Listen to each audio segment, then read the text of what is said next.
Ya Muhammad, angkat kepalamu. Tidak lagi ada yang ibadah di padang mahsyar ini. Mengangkat kepala, lalu sujud lagi Allah di hadapan Allah. Nabi Muhammad SAW diangkat lagi. Wahai kekasihku, angkat kepalamu. Sudah tidak ada lagi yang ibadah di padang mahsyar ini. Tetap Nabi mengangkat kepala lalu sujud lagi kepada Allah. Sampai terakhir, apa yang kau inginkan wahai kekasihku? Ya Allah, selesaikan siksaan padang mahsyar.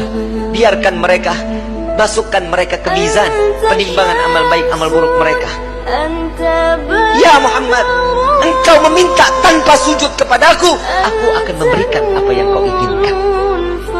Nabi Muhammad SAW tanpa sujud, jika dia meminta kepada Allah, pasti akan dikabulkan. Dengan akhlak baginda Rasul SAW, beliau sujud, tahu beliau adalah seorang hamba yang pantasnya untuk sujud kepada Allah.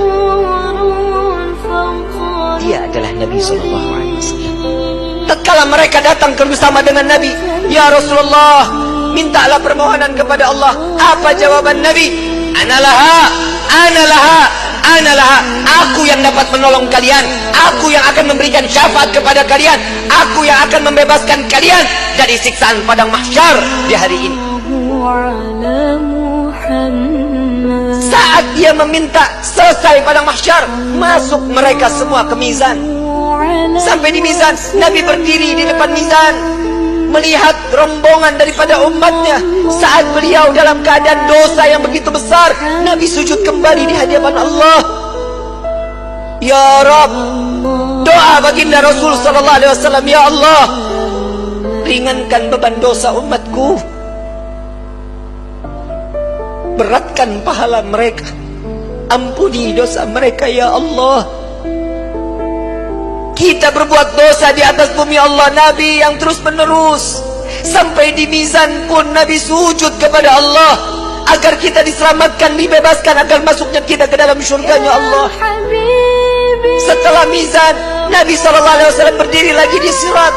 Saat dimana jembatan tersebut, satu helai rambut dibelah menjadi 7, tajamnya luar biasa. Di bawahnya neraka jahanam.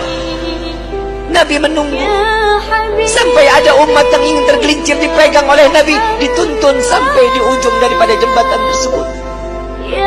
Nabi menjaga umat sampai saat di dalam surga kelak, Nabi berdiri di depan pintu surga, tidak masuk ke dalam pintu surga, menunggu satu persatu agar masuk, mereka dimasuk ke dalam surga. Sampai di dalam riwayat Siti Fatimah bertanya, ya Rasulullah, untuk apa kau berdiri di depan pintu surga?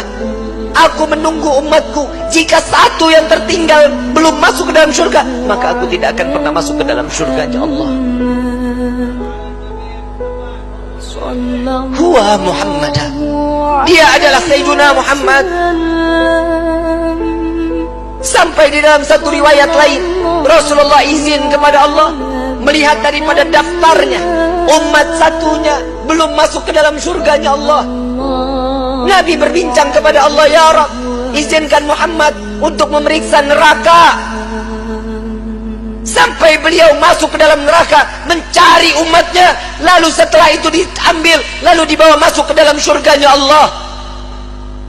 Dia adalah Sayyiduna Muhammad, dia adalah pemimpin kalian, dia adalah Nabi kalian, dia adalah Rasul kalian. Tidakkah kalian malu tatkala kalian berbuat dosa di hadapan Allah? Sampai kapan hidup kita selalu tutup mata di dalam kemaksiatan kepada Allah?